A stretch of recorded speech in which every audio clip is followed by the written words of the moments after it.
Hey, you guys, welcome to Talk About It Thursdays. I am your host, Karen Bailey. Happy Thursday, or like I like to say, pre-Friday, you guys. So let me know when you're on, and we will get started for today. And as usual, I will not hold you guys very long because I know, as amazing as you are, you have 1,000,001 things to do and not enough time to get it all done. So just let me know where you're on and we will get started.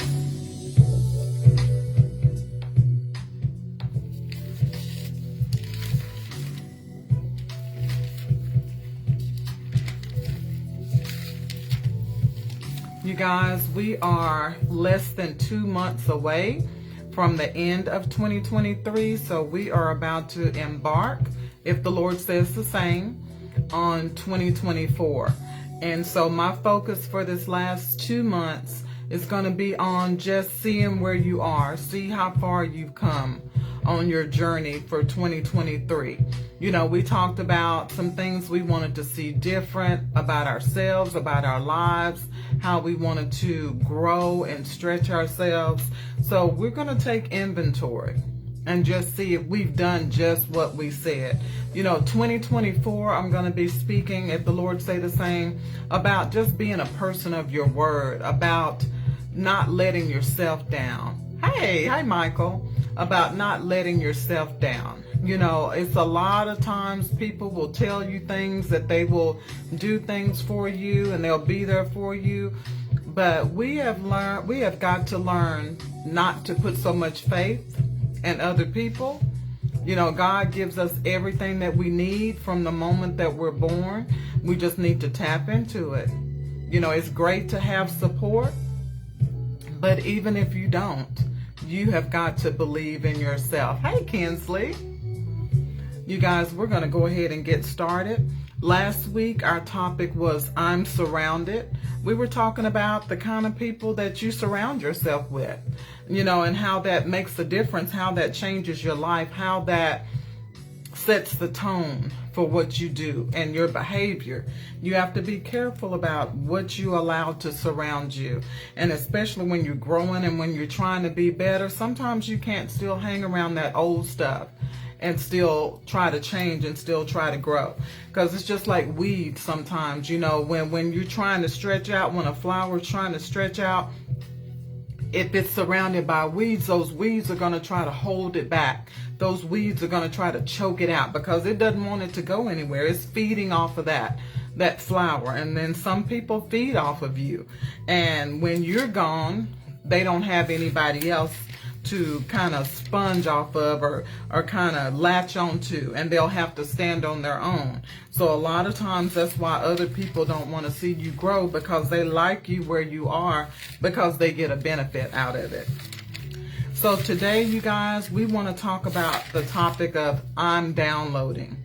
And I chose that topic simply because by the end of 2023, we should have all taken a hard look at ourselves. And ask ourselves, am I the same person I was in January or on December 31st of 2022 that I am on December 31st of 2023? And hopefully we can all say no. Hopefully we can say I'm a better person than I was back in January 1 of 2023. So that's what we're shooting for. We're always striving to be better, do better, and just want better. You know what I'm saying? You got to want it in order for it to happen.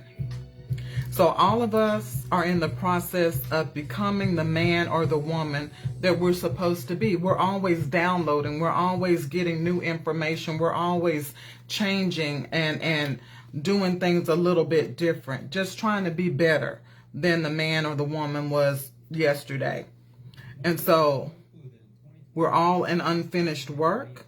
We're all a work in progress, and we have to cut ourselves some slack sometimes. Sometimes we're so hard on ourselves. It's hard enough that people are so quick to criticize us when we mess up, or when they feel like we're not as far along as they think we should be. But you know what? We've got to not allow the negativity of other people to affect us, to have us talking bad about ourselves, to have us feeling bad about ourselves. We've got to constantly be downloading and finding ways to be better and finding ways to keep our self-esteem up and to keep our confidence up, because the world, you know, they're fickle. One minute they love you, the next minute they don't. All you got to do is say the wrong thing, look the wrong way, wear the wrong outfit, and everybody can turn against you sometimes, especially when it comes to social media. So we don't want to depend on that as a way of validating who we are. We've got to get that down inside of us. We've got to get that downloaded in us, that we are enough, that we are good enough, that we are God's workmanship, God's handiwork, you know, and that we're all a work in progress, you guys. Nobody's got it all together. If they say they do, they're lying. We all have things that we struggle with. We all have things that, you know, people like to say, I'm fighting my demons. I don't say those things because ain't no demons inside of me.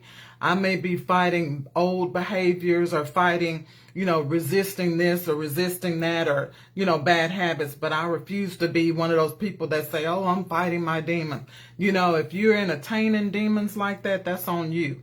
But I know that as a child of God, I don't have that within me. All I know is I've got behaviors, I've got old habits and things like that that I may need to get rid of and learn to do things differently. And the Bible even talks about us as a wretch undone. You know, he says in the word that with our righteousness, you know, some people think they got it together just because they hold a position in a church or because they're close to the pastor or because, you know, they've done all these things as far as the church goes. But God says our righteousness is as filthy rags. So we're a wretch undone. So God recognizes that we're not perfect. God recognizes that we're still being downloaded. And he loves us, even where we are right now, even though we're not making all the right moves. Even though we may stumble to the left or stumble to the right, God is always with us. His word says if we make our bed in hell, he is with us. That there's nothing that will take us away from the hand of God. That's just how much he loves us, you guys. So just understand, we're all being downloaded. We're all being changed. And that's okay. And then you got to remember, anything is possible to those who believe. And we have to understand that God can do anything in anybody's lives. That's why it's real important not to put your mouth on people, because you don't know what God is doing. You don't know what that situation that person may have fallen into may be gonna turn out to be later. God has a way of taking our mess and turn it into blessings. So we got to be careful about putting our mouths on other people's lives. Let's focus on our own life and all the stuff we got going on and all the stuff that we need to work on for ourselves. And there's always going to be something going on inside of each and every one of us. Hey, Tyra, as long as we live, you know, there's always motion going on. God is always doing something inside of each and every one of us. Something is either 1, being developed, 2, being broken, 3, being resurrected, 4, being refined, or 5, being released. So there's always something going on inside of us. God is always working. That's why I say we're a work in progress. We're always downloading. There's never a time where that's the end of it. As long as you're breathing, God is always going to be working inside of you and trying to help you be the person he knows that you can be. And so what does a work in progress mean as far as relationships, you guys? You know, a lot of times, you know, we see people, they look great on social media. They look great in the pictures, but their home life is a mess. You know, I was one of those people. The family portraits look great. You know how to smile when you're in public, when somebody's going to take a picture. You know how to act when you're at church. You know how to put on the facade. But what happens at home? A lot of times people don't realize when they get married that it's not going to be happy ever after on its own.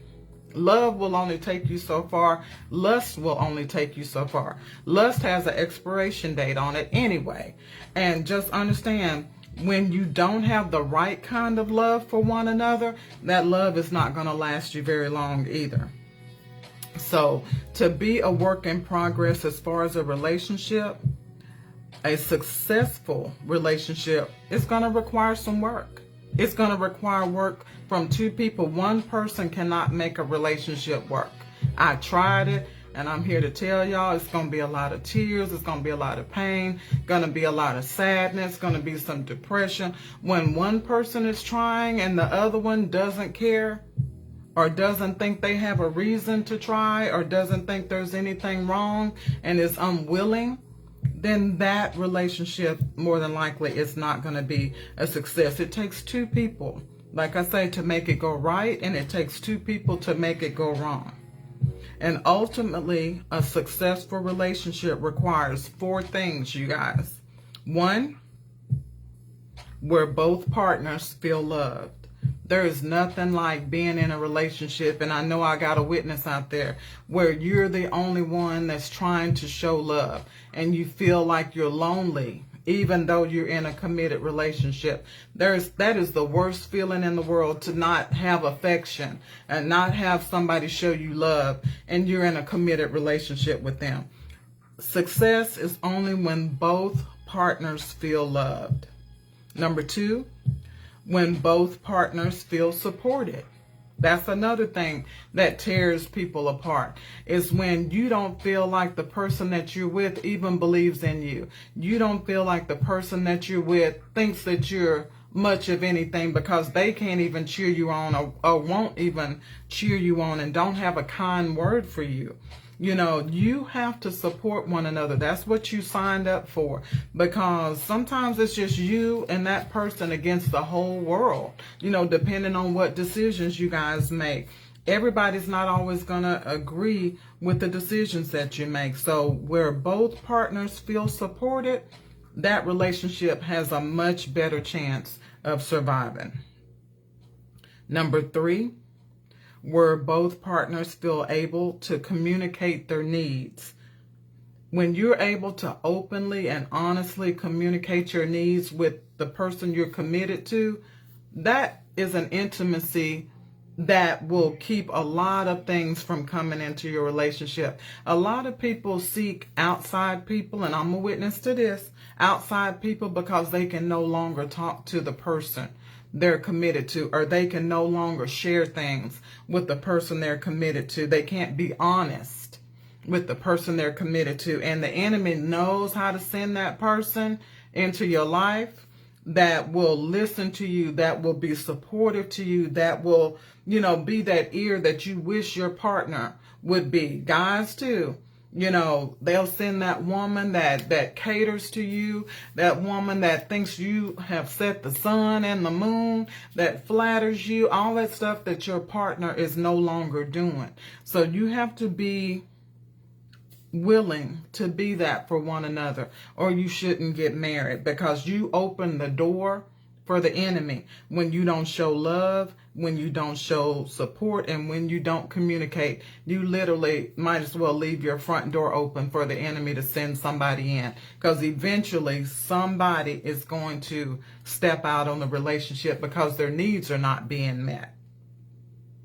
And then number 4, the willingness of both partners to continue to build on the relationship and make it grow. You can't be stuck on the wedding day. You can't be stuck, hey chick, on the honeymoon, because that is not where your relationship ends. That's just the foundation. You have to be willing to build on that for the entirety of the rest of your marriage. And when you're not willing to invest in your marriage, when you're not willing to build on the relationship that you have with the person you chose to be your partner, you basically letting the door open for the enemy. At some point, there's going to be a third party in your relationship. But those are the 4 things that a successful relationship is going to require. And that's why it's a work in progress. You never have it all together. I've never met a married couple that is perfect. There's no such thing as a perfect married couple. Like I say, people know how to cheese for the pictures and look good on vacation and at parties and this, that, and the other. But It's what goes on in the home that's going to matter. And singles, let me say this to you, since I am also single, this is what we need to start praying about. Those 4 things that God sends somebody in your life that makes you feel loved all the time. That you're the only one that they love. That make you feel supported. Somebody that you can communicate all of your needs, not just the proper ones, all of your need, whatever your need is. You ought to be able to tell that person God gives you anything and everything that you feel like you need in the relationship.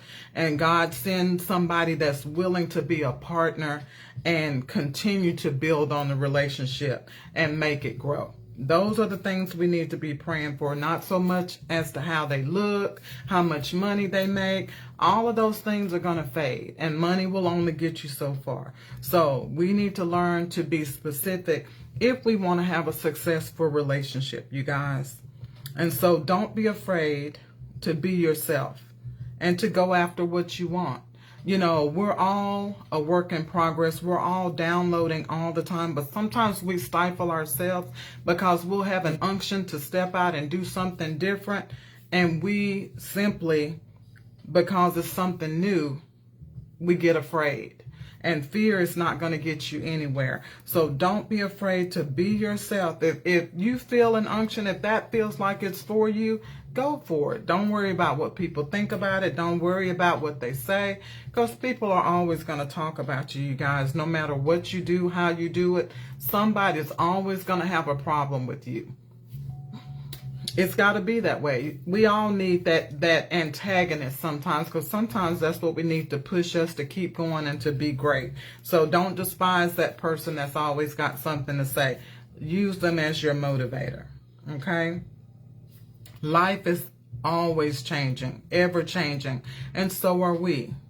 So, 1, something is always going on, or you're always going somewhere, or you're always on the go. 2, something is always about to happen, and we're always in the process of making something happen. So there's always motion in our lives, you guys. We're always downloading. We're always doing something. Number 3, something is always being initiated or starting in our lives. And number 4, something is always proceeding or moving forward. Time waits for no one, you guys. When you realize that you don't have the time clock on when your days are up, you will start appreciating every day, because nobody knows when it's their time. You know, we see people every day. We see names come across social media every day, and you're like, wow, oh, they were young. Wow, you know, what happened? You know, this, that, and the other. Their time was up. So don't waste time worrying about what anybody else is going to think about it. Don't waste time being afraid. If God downloads something in your spirit, do it. Do it. Do it to the best of your ability. And we're always working on something or working towards something. And we're always working the process. Everything is a process. You know, even when God makes us wait on something and we don't quite understand why we have to wait, God doesn't do anything just for nothing. If he's making you wait, he's trying to develop something in you. So don't get upset when things don't happen exactly when you want them to. Sometimes that's part of the process. Sometimes you need to wait on some things because you're just not even ready for what you're asking for. And sometimes we can't see it until later on. And there's been times when I've said, you know what? Ooh, I'm glad I didn't get that when I was in my 20s. Ooh, I'm glad, you know, I didn't try to do this when I was in my 30s, you know, because you know you.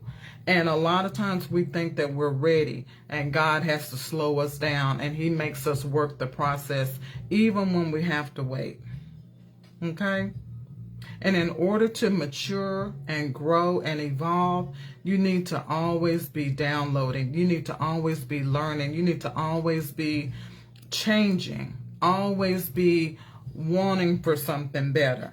Never get satisfied or stuck where you are as if that there's nothing else. As long as you're breathing, there is something else for you to do. As long as you're breathing, there's another skill for you to learn. There's another gift for you to learn. You've just got to open your eyes. There's so much to do. We don't have enough time in our lifetime to do it all. But make a point of looking at your day and saying, you know what, did I do all that I could do today? Was I all that I could be today? And if you weren't, pray about that and ask God to help you on the next day to do more and to be more and to want more. And just like I said before, those 5 things that are always going on inside of us, I said being developed, being broken, being resurrected, being refined, and being released. So let's talk about being developed. You should always be developing certain things about your life. Number 1, your character. You should always try to be the better person than you were last year. You can outlive a reputation. You can outlive a mistake by building your character, by being a different person than they remember.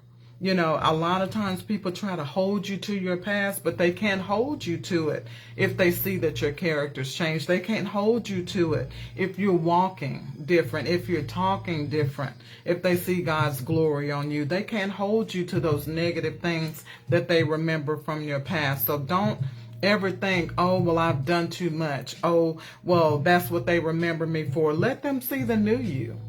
Let them see the new you. That's why you should always be developing your character. Don't get satisfied where you are. Understand that you can always be doing more. You can always be more. Number 2, you need to develop your patience. Like I said before, you need to learn how to wait properly. And that's essential simply because a lot of people pay attention to what you say.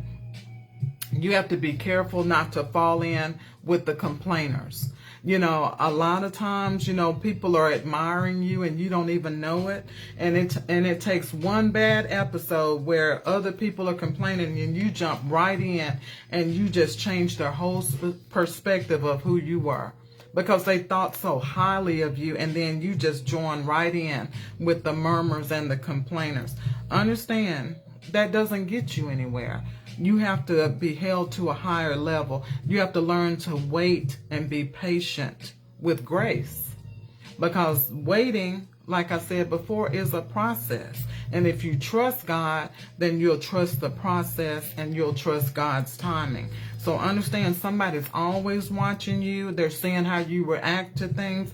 They're seeing if you're going to be a negative person, if you're just like everybody else, or if you're the person that they think you are. You're the person that has the light in them, somebody they can come to when they're going through something, somebody that they can say, hey, Miss Karen, I'm really frustrated. This has happened, blah, blah, blah, blah, blah. They can't go to everybody with that kind of a problem, because why go to a complainer? Because all they're going to do is complain with you, and that never gets anything solved. So we need to learn to develop our patience and just understand that God has a plan for our life, and we have to trust God with His timing and trust God with His plan.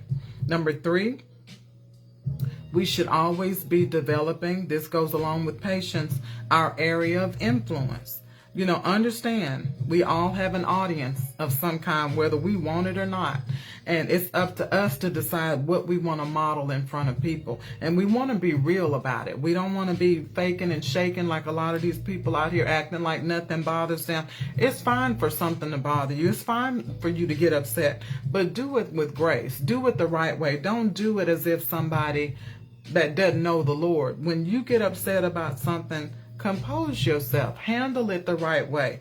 Talk the way you need to talk. All that yelling and screaming and carrying on is for somebody that doesn't know God, for somebody that doesn't trust God. So just understand, you have a sphere of influence, and people are watching how you do what you do, and model something good in front of them. Reality TV has all the bad that they'll ever need to be modeled in front of them. Let us be the example of how to stand upright and walk like men and walk like women, and learn how to shake some things off. You don't have to respond to everything. Some things don't deserve a response. And that's part of growing up, learning what things you need to respond to and what things you don't. And so another area of our life that should always be developing is our prayer life and our relationship with God. You know, the Bible talks about man should always pray. And the reason he says that is because there's something always going on. You know, even when you're at your high point and everything seems to be going great, there's always something going on with somebody else. There's always something going on in the world. So you always have a reason to pray. You always have a reason to stay covered. And I'm learning that when you work with negative people, or you're around people that don't have the same hope that you have and don't have the same trust in God that you have, a lot of times those people can turn on you very quickly if you seem like you're not fazed by things, or if you don't respond the way they respond to things. So you have to stay prayed up, because sometimes those people will be with you like they're your friends, and then next thing you know, they're the ones that are running in the supervisor's office trying to tattle and show you up and do things like that, simply because they don't understand the peace that you have. And so sometimes when people don't have that, they turn into your enemies. So be careful with that. And then another thing that should always be developing is your mind.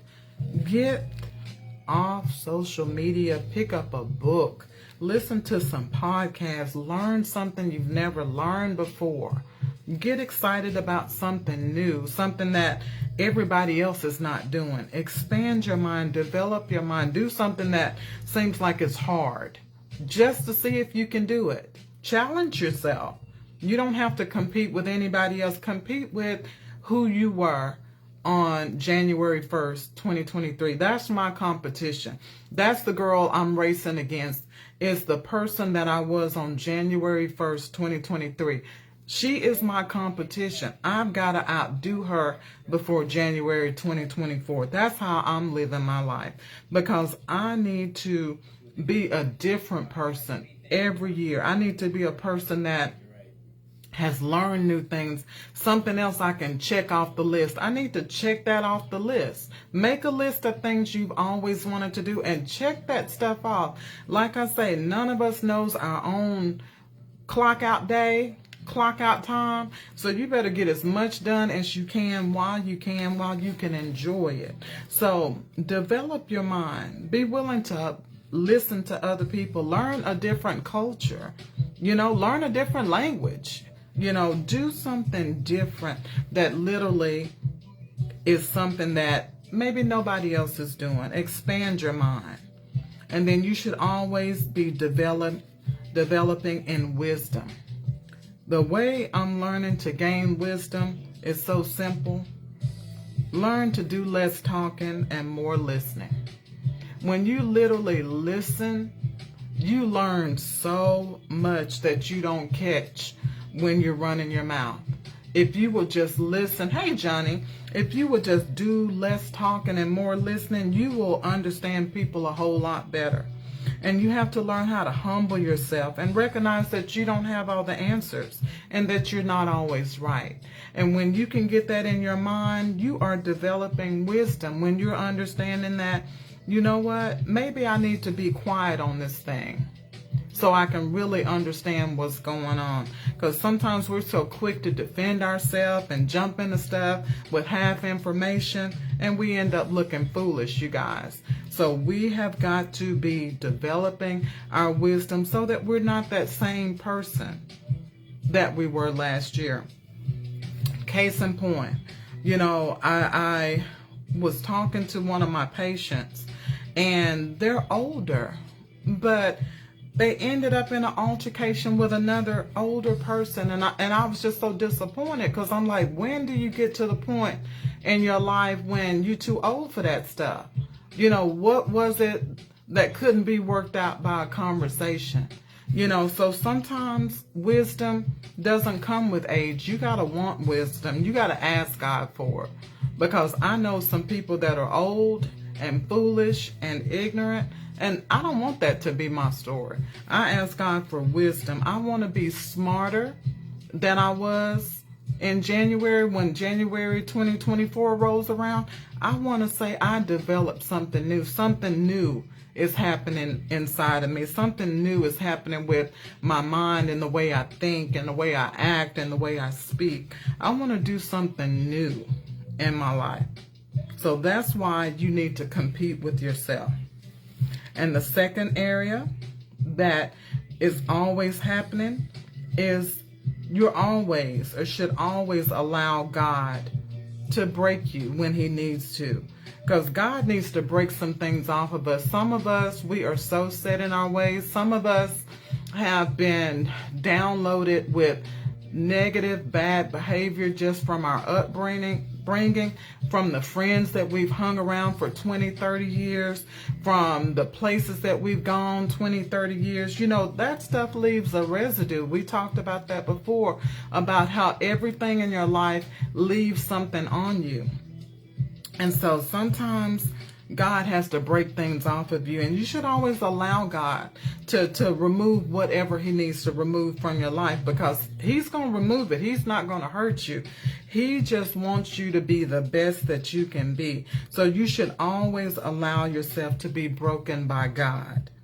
From 1, bad habits. 2, bad attitudes. 3, your stubborn will, because some of us are too stubborn. Some of us, we got to be right all the time. From 4, lack of compassion and empathy. You know, some of us, we have gotten so far in life, or doing well, you know, making money and got a name for ourselves, and we don't have any compassion or empathy for anybody, just like we woke up like that. You know, remember where you came from, you guys. Stay humble, because you know what? It doesn't take but a minute for you to end up right back in the place that you were before. And then that same person that you don't have compassion for, you don't have empathy for, may have to be the person that steps up and has to help you to get on your way. So allow God to break you from that lack of compassion and empathy. When you feel like you're getting too arrogant, ask God to break that thing down, because arrogance is not going to get you anywhere. And it's definitely not going to draw people to you. Most people stay away from somebody that they feel like is looking down on them, or feel like they're better than them. And then number 5, allow God to break that judging spirit. You know, when we've gone past something, or we've gotten past a bad habit or a bad error in our life, when we was clubbing and sleeping around and doing all kinds of stuff like that, then people tend to want to judge other people. Be careful, like I said before, of who you put your mouth on. You have no idea what God is doing in their life. If you don't have anything nice to say to that person, just tell them, hey, I'll pray for you. But all that talking their business, all that putting their stuff out in the street, you're not helping them.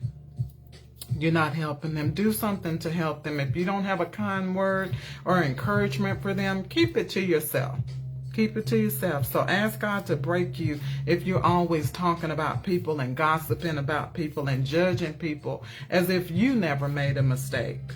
And then number 6, allow God to break you to get your healing. Because some of us, we don't want people to see just how broken we are, or how messed up we are. You know, especially when you've gone through things that have just crushed you in life, just that pain, just that sadness, those type of things. And then we put on that brave face. We're smiling. We're acting like everything's okay. Allow God to break you down so that you can get that stuff off of you and stop with the false persona, acting like everything's good with you. Allow God to break you so that you can actually be healed. Because what you won't confront, God can't fix. He can't comfort it if you're always denying that anything's wrong. So, you know, your words have power. If you like living like that, you like feeling the way you feel, oh, ain't nothing wrong, I'm good. You know, we always bad about saying I'm good. You better be careful with that. because you may be left in that state simply because you won't confront it. And if you won't confront it, God can't fix it. God won't comfort it if you won't be honest about it and confront it and say, God, this is me. I'm hurting. I'm mad. I'm angry. I'm bitter. Then God can do something with that. But as long as you're faking and shaking and pretending you're okay, He gonna let you be, because you're telling everybody you're good. You're speaking into existence. You good. You good with where you're at is what you're saying. When you keep hollering, oh, I'm good. I'm good. I'm all right. Don't worry about me. I got this. That means you're agreeing with your situation. And I had to learn to stop doing that. Not like I'm going to say, well, I got all this going on and just break down and cry. But I'll say, I'm dealing with some things. Pray for me. I'm dealing with some things. Do you have time to talk? I'm dealing with some things. You want to go get a cup of coffee? I'm dealing with some things. You have to be honest with yourself and stop pretending, or else you'll never get healed. Okay? And the third thing that should always be a part of our lives or going on in our lives, there should always be parts of your life that are being resurrected. Number one, your joy. I don't know if anybody's ever been through this, but me personally, I know what it feels like to have joy and allow people to take it away. I know what it is to have joy and allow a bad decision on my part to steal my joy because of the consequences of that decision. So things have to be resurrected. So God has to heal that situation. God has to restore your joy sometimes. So that's something that should be resurrected in your life. Number two, your peace. Same thing with that. You can have peace and then have a situation, a person, family issues, take all that peace away from you. And God has to resurrect that peace and remind you of who you are and remind you that He's the peacekeeper, and that in the eye of the storm, if you keep your eye on Him, you keep your hand in God's hand, everything will be all right. Number three, another thing that has to be resurrected in our lives is our excitement. We get so comfortable sometimes, or we get so caught up in the day-to-day grind and getting the bag and, trying to compete with other people. We forget to be excited just about being alive. We forget to be excited about the fact that, God chose us. We forget to be excited about one another, don't know how to support people, don't know how to cheer for other people. If it's not happening to you, then you don't have no words for it, this, that, and the other. And so God has to resurrect that in us and show us that that's not our nature. We're normally a happy people. We get excited about things, but you can get so bogged down with life that you lose your excitement. And it takes God to resurrect those things in your life. Another thing that God has to resurrect from time to time is your ability to love. We see that in relationships all the time. People that have been married for long periods of time seem like they can't stand each other. It's like, why did y'all get married in the first place? So sometimes God has to really dig deep to show people, okay, this love is worth fighting for. This is what you signed up for, to love, honor, and all of that. You signed up for this, so God has to resurrect that in your life so that you'll learn to appreciate one another and understand that a relationship, a marriage, a committed relationship, that's a gift from God. And so God has to remind you of what it was like when you didn't have that. So He has to resurrect that love in us sometimes, even for our children. Raising children can get to be so tedious, you guys, especially when you're doing it by yourself. And sometimes you forget that those kids need love too. They need food, shelter. They need you to get them to their games and their cheerleading and all of that. But don't forget, the main thing that they need is love. And sometimes you can get so caught up with the day-to-day making it happen. You're so tired at the end of the day. You don't want to do nothing but go to sleep. And sometimes you don't even tell each other you love one another for weeks or months.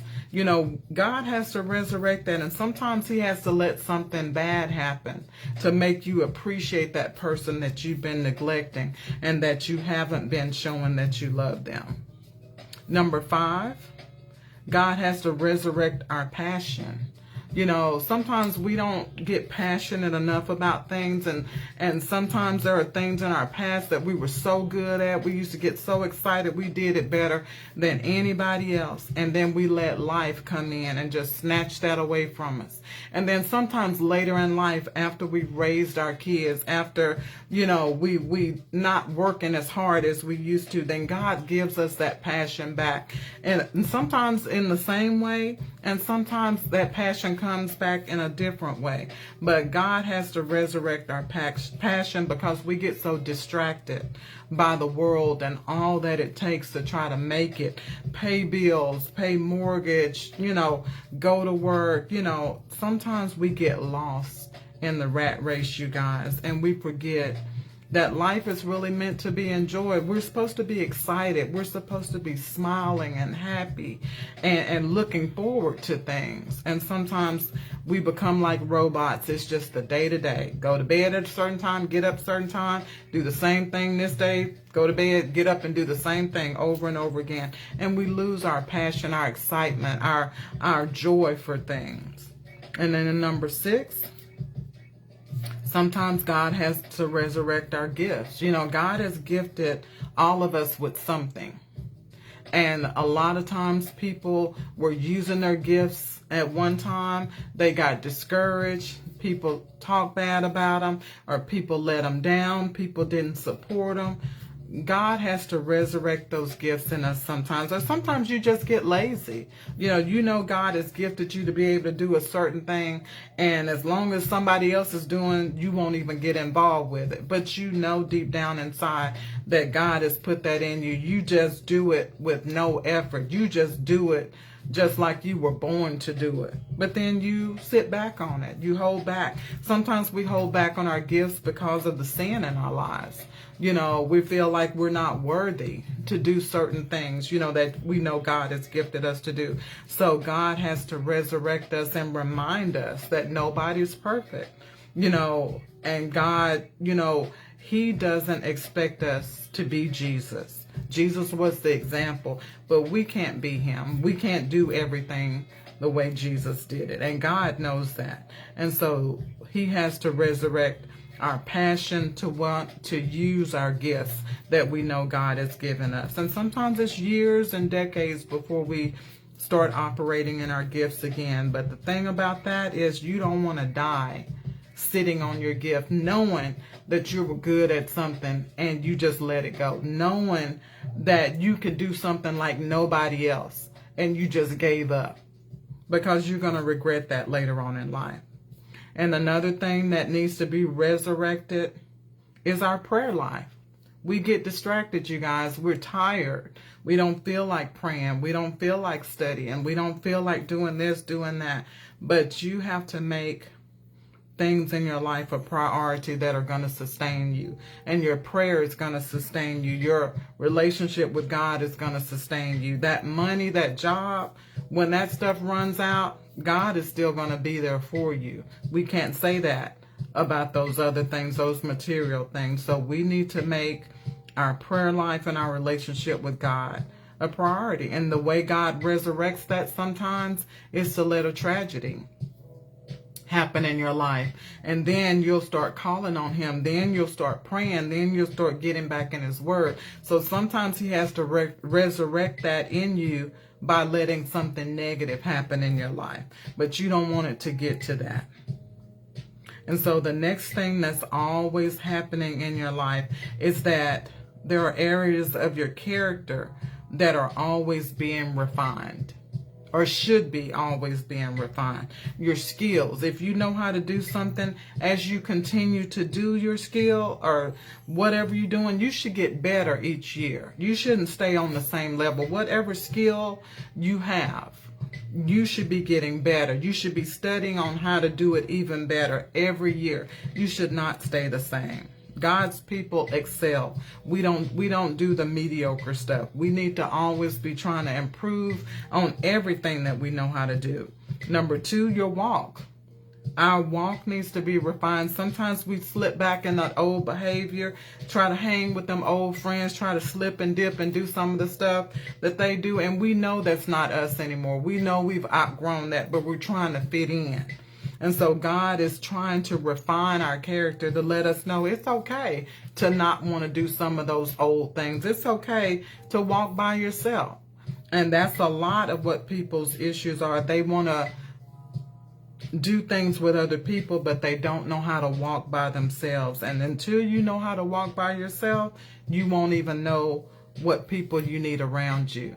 Because when you learn to walk by yourself, there's a lot of things you learn about yourself, and you find out that your peace is too precious, your joy is too precious. Those things become a priority to you, and you will be more selective of the kind of people that you allow in your circle.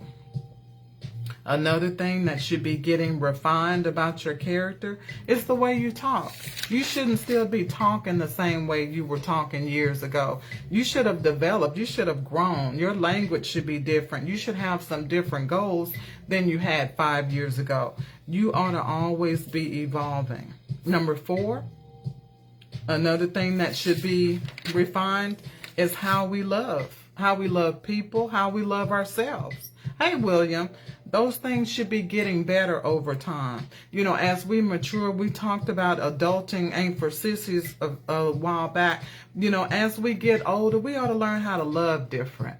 We ought to be able to learn to love people with grace and understand that people aren't perfect. People are going to do stupid people things, and people are going to let you down, but that doesn't mean you just cut them off. You don't love them no more. You don't have nothing to do with them. They dead to you. We don't have time for that.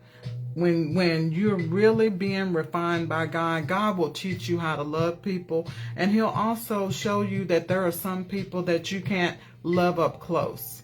And I had trouble with that. I tried to love everybody up close, and that's why I was always getting hurt. You have to know that everybody is not ready for somebody like you. Everybody is not ready for where God is trying to take you. And everybody's not ready to receive love simply because of what they've gone through. So sometimes that person you're trying to love so much will end up hurting you because they weren't ready, hey Kathy, to receive love, and you were putting something on them that was new, and so they went back to the way that they used to act. Their defense mechanism, doing something hurtful, doing something stupid, is what they do when they get uncomfortable. So God teaches you how to love, even if you have to learn to love people from a distance. And like I say, I've learned now that that's good, because when you love them from a distance, you don't give them the same opportunities to hurt you as you did before. You have to know the people you're dealing with. You have to know their strengths and know their weaknesses, and understand that until people get delivered from some stuff, they might not be able to be close to me. Until somebody gets delivered from doing some of that stuff that's harming them, I don't need that on me. I don't need your bad juju. If you're doing stuff to harm yourself, why wouldn't you do something to harm me? You got to love yourself first. So we should be getting refined on how to love and how to love people, so that we're always available, but not vulnerable. You know what I'm saying? Because it's okay to be available, that loving person that's available, but we're not trying to stay vulnerable. We're not trying to open the door and let people keep hurting us over and over and over again. So God has to teach you that, and that comes from experience and God refining us and showing us what real love is versus what the world tries to give us. Number 5. Another thing that should be getting refined is how we treat those who are less fortunate than we are. You know, we shouldn't be going through life talking bad about people. You know, when we were young, that little stuff was funny, and talking about the homeless, oh, that person stinks, and this, that, and the other. When you mature that should not be your focus. If anything, you ought to learn how to treat people that are less fortunate than you are by trying to find a way to assist them. Try to make sure they get what they need rather than laughing at them, making fun of them, or talking about them or mistreating them. So that's something that's got to be refined in all of us, because that doesn't come overnight, you guys. That's something that has to be worked on all the time. God has to touch our heart and remind us that could have been you. That could have been me.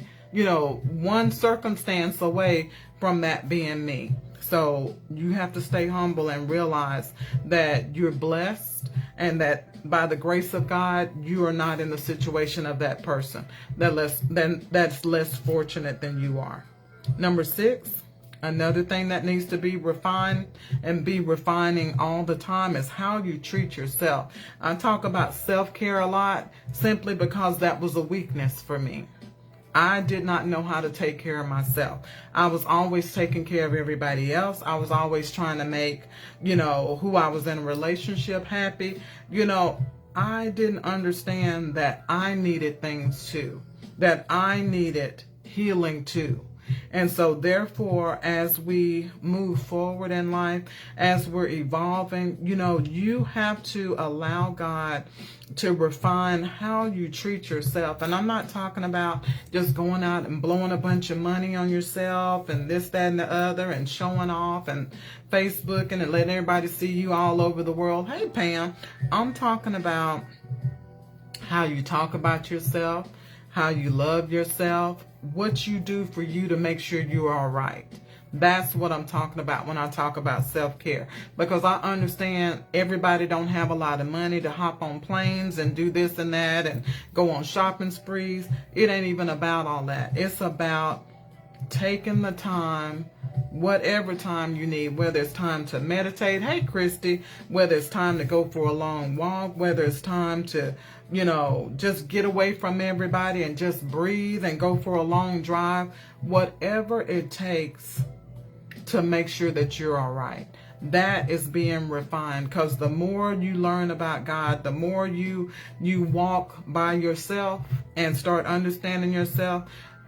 That's what I want you to see, just how valuable you are. God sees us as valuable, but I didn't see myself as valuable.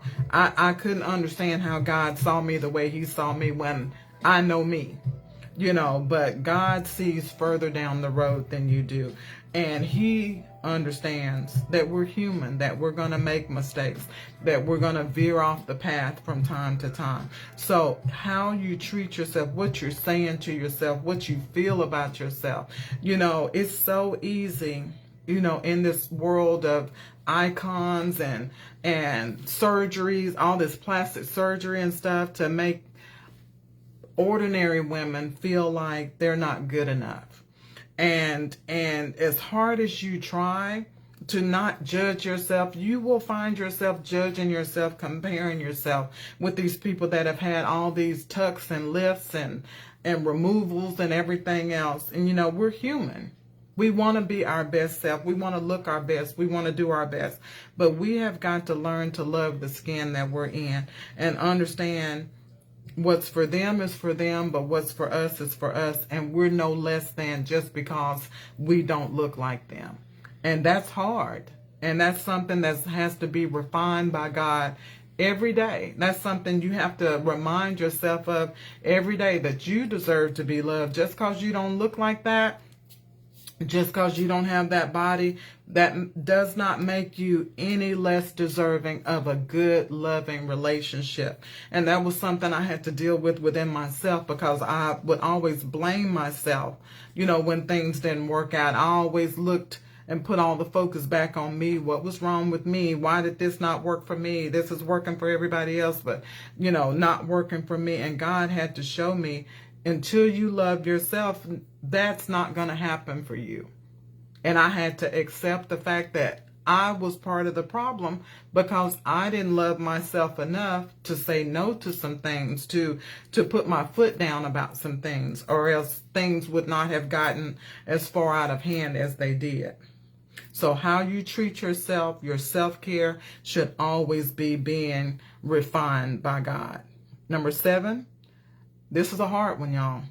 How you love your enemies is always going to need to be refined. It's always going to have to be polished up, because some people, you'd be like, okay, I'm going to let her slide.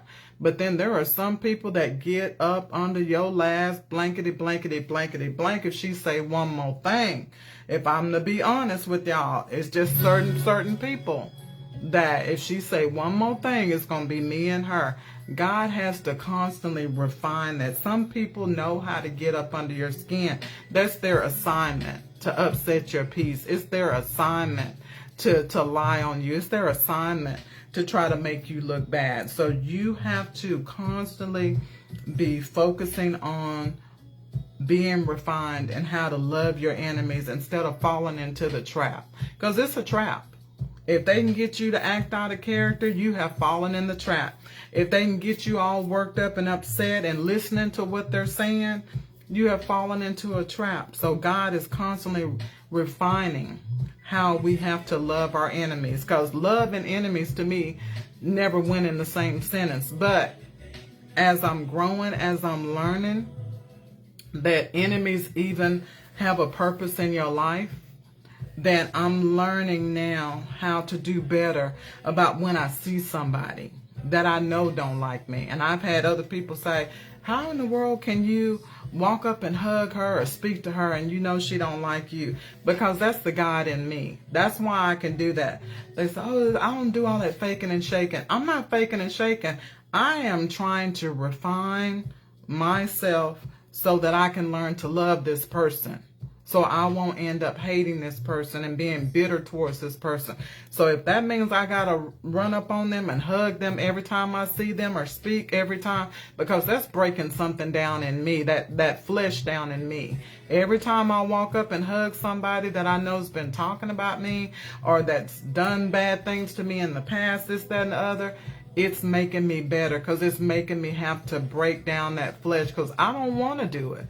But I know I have to step outside of this flesh and let God's Spirit take control. And God's Spirit is love. So I have to be that person, the bigger person, even if they're trying to act like they don't see me. I'll walk right up to them. Hey, girl, how you doing? Hey, I saw you over here. Good to see you. You looking good. That ain't faking for me. That's me breaking down that flesh, because I don't want you to have any part of me. And as long as I'm harboring bad feelings towards you, as long as I'm dodging you, you got a piece of me. And I'm not going to give you any part of me. So if that means I got to hug you and say, hey, you look good, good to see you, and leave you mesmerized as to how in the world I could come up to you and do all of that, that's fine. That's on you. But I need to do it for me, because I don't want that bad feeling about you lingering inside of me. I got too much stuff I got to do. So I'm learning. I don't have it down all the way, but I'm learning to forgive my enemies and being able to speak to them and be genuine about it and not faking and shaking. So that's something that's got to be refined all the time. That's something God has got to work on all the time. It's about being above who you used to be. And so the fact that I want to be on another level requires me to go through some things in my flesh. It requires me to bite my tongue. It requires me to be the bigger person a lot of times. And the last thing that should always be happening with us as we're growing and moving in life is we should always be releasing. And these are the things we should always be releasing. Number one, past hurt and past pain. Like I just said, the more you hold on to those people that hurt you, you are giving them a piece of you 10, 20, 30, 40 years in life. Let those people go. Let go of the pain. I shared with you guys about a couple of months ago, people that hurt me 30 years ago.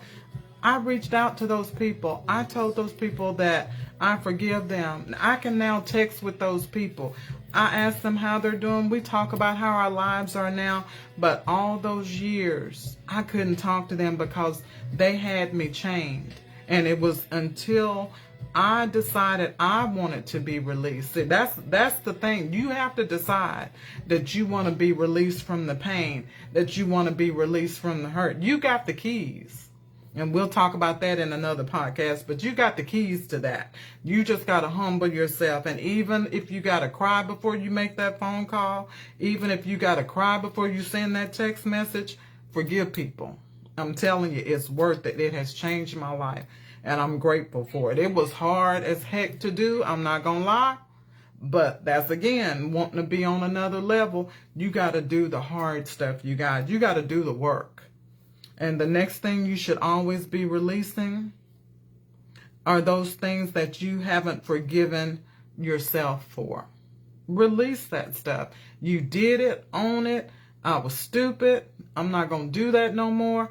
Own that stuff and let it go. And quit letting people remind you of stupid mistakes you made in the past. Because we've all made stupid mistakes. You just may not have found out about their dirt, but they've done it too. So quit letting people remind you of what you've done in your past. Own that stuff and say, you know what? Yeah, I did it, but I was a different person at that time. I'm not even doing that stuff no more. So I don't even want to talk about it no more. Shut people off, because some people are only there to try to pull you back down when they see you trying to do better. Number 3, another thing that we should be releasing is blessings. If God enables you to be a blessing to somebody else, do it. Quit being stingy. Quit being, so selfish all the time. If you're able to be a blessing, be a blessing. Be a blessing. Number 4, we need to be releasing more solutions than problems. If you're always complaining about stuff, you need to come up with a solution. Quit always putting it off on other people to figure out. You're the ones that's always making the biggest stink about things. Release a solution. Come up with a solution for the problem instead of always being the one to bring all the attention to the problem. Come up with solutions so that those things can be taken care of and you can move on to more positive things. Number 5, we need to be releasing negativity. Just what I said. Release all those negative feelings, all those negative words that we say. We're always talking about what we can't do, or who can't do this. Stop saying all that stuff. Stop saying all that stuff. Sometimes it's just better just not to say anything if you only have something negative to say. So release all that negativity. Make up your mind that that's not who you want to be.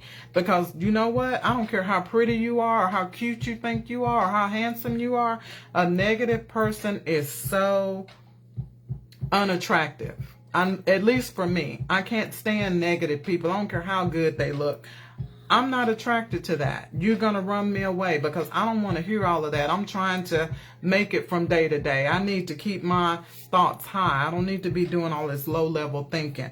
Release all that negativity and come up with a plan, something better for your life. And then 6, release those feelings of low self-worth. Like I said before, quit looking at what you see on TV and on social media. That's not for you. That's not your life.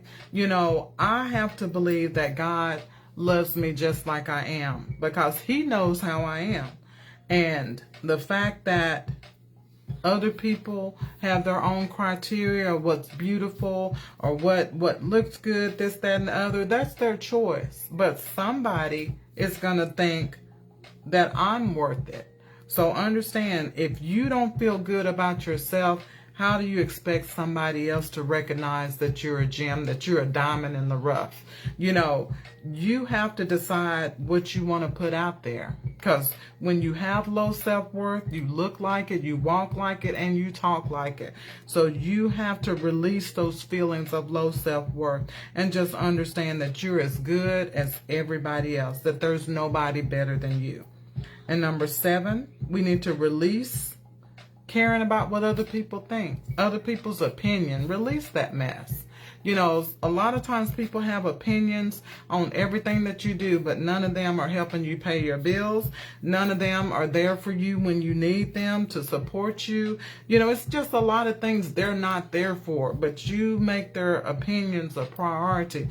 You need to ask God for wisdom when it comes to what people think and what people say. It's fine to take into account what somebody says, okay? They tell you what they think. You go, great. Okay, I will take that under advisement. Okay, I'll think about that. And that's when you go to God, because sometimes people running their mouth and telling you what they like or don't like or what you should do and shouldn't, they're not for you. A lot of times they're just trying to keep you from moving forward. So you have to ask God about that, because everybody should not have an opinion about your life. Okay? And then another thing we need to release is thankfulness and gratitude. And just understand, like I said before, that person that's less fortunate than you, it doesn't take much for you to go from doing good to being impoverished. So don't look down on other people, because you may not know the whole story of how they got to that point. And just understand that we need to be grateful for what we have. Quit looking over in other people's yards, trying to compete with other people.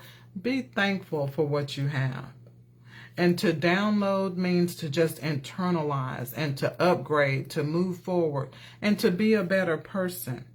And there's some things that we should be downloading and some things we need to avoid downloading into our lives. We should be downloading God's word, God's spirit. We need to avoid downloading bitterness in our heart, because it doesn't take much for you to let a bad situation make you bitter, and then you become cynical, and then you putting your mouth on this and your mouth on that because you didn't trust God.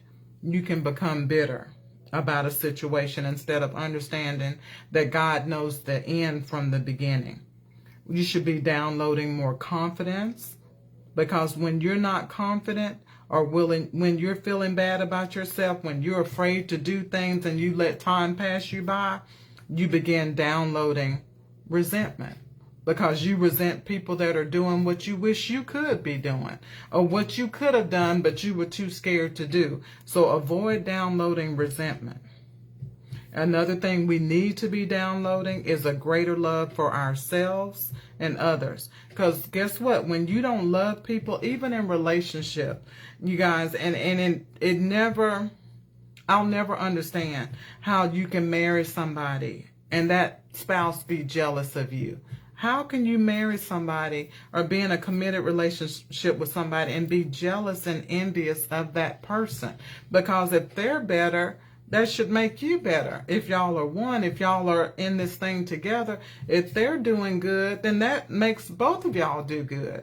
But it's amazing how people can get in a relationship and then be jealous of one another. It happens all the time.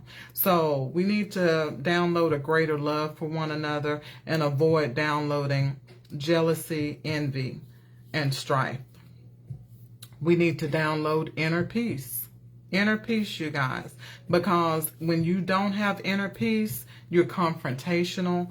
You can't get along with other people because you don't have peace within yourself. So avoid being that person that's quick to argue, quick to fight, quick to find something wrong. Don't download that stuff. You need to download some inner peace, whatever it takes for you to get to the point in your life that you have peace with yourself, that you're content with the person God has made you, and you just want to build on that. You have got to get that for yourself, or you're never going to be able to get along with other people. I used to wonder why people can go to bed and wake up angry, and I was in a relationship like that, and he'd wake up in the morning angry, and I'm like, he didn't have inner peace within himself. I mean, nothing had happened at the house or anything, but yet you wake up angry. And see, I don't get that concept, but God had to show me that he didn't have peace within himself. Therefore, he didn't like peace